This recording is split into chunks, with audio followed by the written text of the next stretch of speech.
Assalamualaikum warahmatullahi wabarakatuh. Raditu billahi robba, wabil islami dina, wabi muhammadin nabiyya wa rasulah. Perkenalkan, nama saya Andi Yudhistira Yusbani dari Prodi Teknologi Pendidikan semester 6 Universitas Muhammadiyah Sidenreng Rapang. Pada kesempatan kali ini, saya akan menjelaskan sedikit tentang rancangan pengembangan bahan ajar model Azure. Model Azure adalah gagasan dari buku yang ditulis oleh trio Henig, Molenda, dan Russell sejak pertama kali buku Instructional Technology and Media diterbitkan di era 80-an.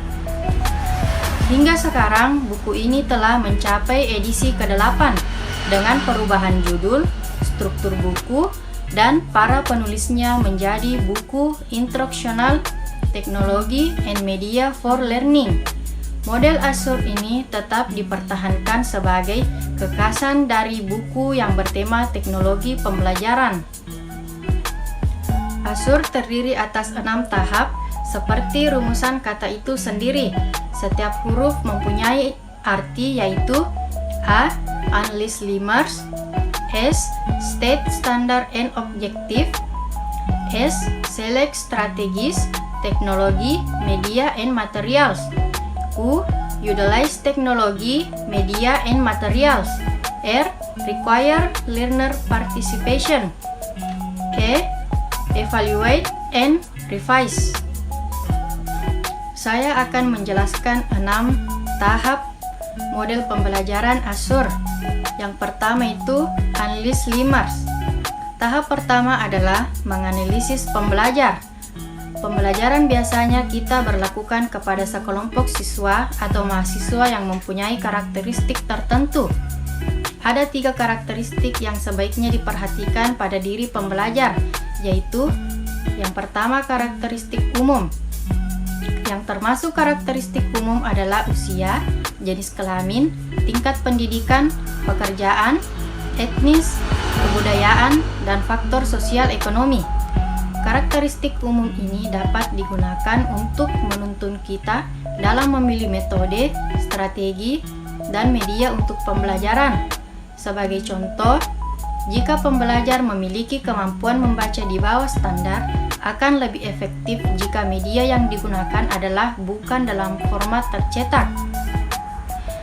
Lalu jika pembelajar kurang tertarik terhadap materi yang disajikan, diatasi dengan menggunakan media yang memiliki tingkat stimulasi yang tinggi, seperti penggunaan animasi, video, atau permainan simulasi.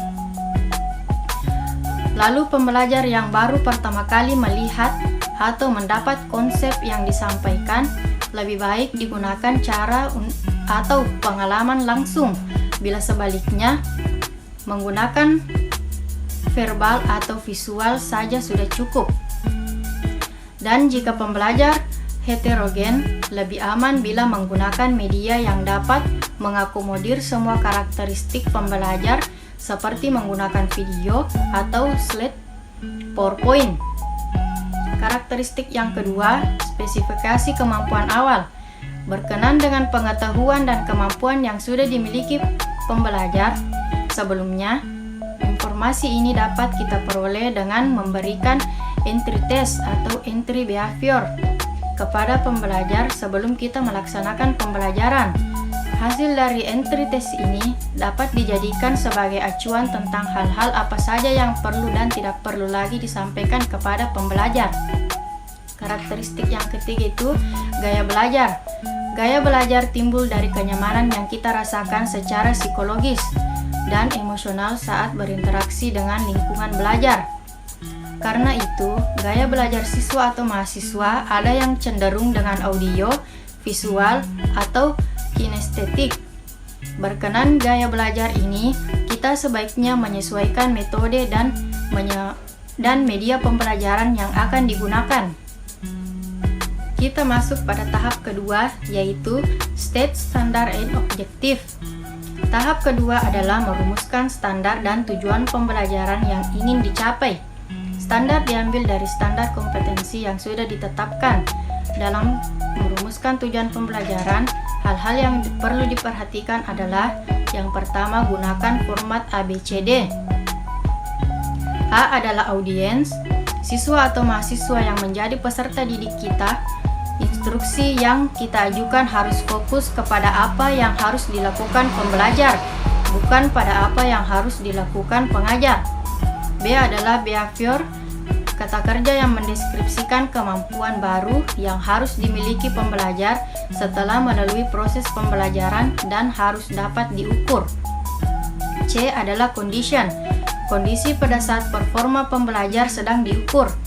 D adalah degree, yaitu kriteria yang menjadi dasar pengukuran tingkat keberhasilan belajar. Hal kedua yang harus diperhatikan yaitu mengklasifikasikan tujuan. Tujuan pembelajaran yang akan kita lakukan cenderung ke dominan yang mana? Apakah kognitif, efektif, psikomotor, atau interpersonal? Dengan memahami hal itu, kita dapat merumuskan tujuan pembelajaran dengan lebih cepat. Tentu saja, menuntun penggunaan metode, strategi, dan media pembelajaran yang akan digunakan. Hal ketiga yang harus diperhatikan adalah perbedaan individu. Berkaitan dengan kemampuan individu dalam menuntaskan atau memahami sebuah materi yang diberikan atau dipelajari, individu yang tidak memiliki kesulitan belajar dengan yang memiliki kesulitan belajar pasti memiliki waktu ketuntasan belajar yang berbeda. Kondisi ini dapat menuntun kita merumuskan tujuan pembelajaran dan pelaksanaannya dengan lebih cepat. Kita masuk pada tahap ketiga, yaitu select strategi, teknologi, media, and materials. Tahap ketiga adalah merencanakan pembelajaran yang efektif, yaitu dengan memilih strategi, teknologi, media, dan materi pembelajaran yang sesuai. Strategi pembelajaran harus dipilih apakah yang berpusat pada siswa atau berpusat pada guru, sekaligus menentukan metode yang akan digunakan. Yang perlu digarisbawahi dalam poin ini adalah bahwa tidak ada satu mode yang paling baik dari metode yang lain dan tidak ada satu metode yang dapat menyenangkan atau menjawab kebutuhan pembelajar secara seimbang dan menyeluruh, sehingga harus dipertimbangkan mensinergikan beberapa metode. Memilih teknologi dan media yang akan digunakan tidak harus diidentikan dengan barang yang mahal. Yang jelas, sebelum memilih teknologi dan media, kita harus mempertimbangkan terlebih dahulu kelebihan dan kekurangan. Jangan sampai media yang digunakan menjadi bumerang atau mempersulit kita dalam pentransferan pengetahuan kepada pembelajar. Ketika kita telah memilih strategi, teknologi, dan media yang akan digunakan, selanjutnya menentukan materi pembelajaran yang akan digunakan. Langkah ini melibatkan 3 pilihan. Yang pertama, memilih materi yang sudah tersedia dan siap pakai. Yang kedua, mengubah atau memodifikasi materi yang ada. Dan yang ketiga, merancang materi dengan desain baru. Kita masuk pada tahap keempat, yaitu utilize teknologi, media, and materials. Tahap keempat adalah menggunakan teknologi, media, dan material. Pada tahap ini melibatkan perencanaan peran kita sebagai guru atau dosen dalam menggunakan teknologi, media, dan materi. Untuk melakukan tahap ini, ikuti proses 5P, yaitu pratinjau atau preview, mengecek teknologi, media, dan bahan yang akan digunakan untuk pembelajaran sesuai dengan tujuannya dan masih layak pakai atau tidak. Yang kedua, menyiapkan atau prepare teknologi, media, dan materi yang mendukung pembelajaran kita. Yang ketiga, mempersiapkan atau prepare lingkungan belajar sehingga mendukung menggunakan teknologi, media, dan materi dalam proses pembelajaran. Yang keempat, mempersiapkan atau prepare pembelajar sehingga mereka siap belajar dan tentu saja akan diperoleh hasil belajar yang maksimal. Yang kelima, menyediakan atau provide Pengalaman belajar terpusat pada pengajar atau pembelajar, sehingga siswa memperoleh pengalaman belajar dengan maksimal. Kita masuk pada tahap kelima, yaitu Require Learner Participation. Tahap kelima adalah mengaktifkan partisipasi pembelajar. Belajar tidak cukup hanya mengetahui, tetapi harus bisa merasakan dan melaksanakan serta mengevaluasi hal-hal yang dipelajari sebagai hasil belajar dalam mengaktifkan pembelajar dalam proses pembelajaran yang menggunakan teknologi, media, dan materi.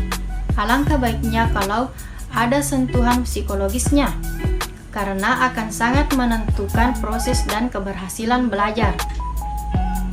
Psikologi belajar dalam proses pembelajaran yang perlu diperhatikan adalah yang pertama, behavior, karena tanggapan atau respon yang sesuai dari pengajar dapat menguatkan stimulasi yang ditampakkan pembelajar. Kedua, kognitivis, karena informasi yang diterima pembelajar dapat memperkaya skema mentalnya. Yang ketiga, konstruktivis, karena pengetahuan dan keterampilan yang diterima pembelajar akan lebih berarti dan bertahan lama di kepala jika mereka mengalami langsung setiap aktivitas dalam proses pembelajaran. Yang keempat, sosial, karena feedback atau tanggapan yang diberikan pengajar atau teman dalam proses pembelajaran dapat dijadikan sebagai ajang untuk mengoreksi segala informasi yang telah diterima dan juga sebagai support secara emosional. Kita masuk pada tahap terakhir atau tahap keenam, yaitu evaluate and revise.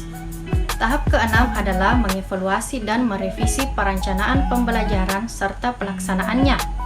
Evaluasi dan revisi dilakukan untuk melihat seberapa jauh teknologi, media, dan materi yang kita pilih atau gunakan dapat mencapai tujuan yang telah kita tetapkan sebelumnya. Dari hasil evaluasi akan diperoleh kesimpulan apakah teknologi, media, dan materi yang kita pilih sudah baik atau harus diperbaiki lagi.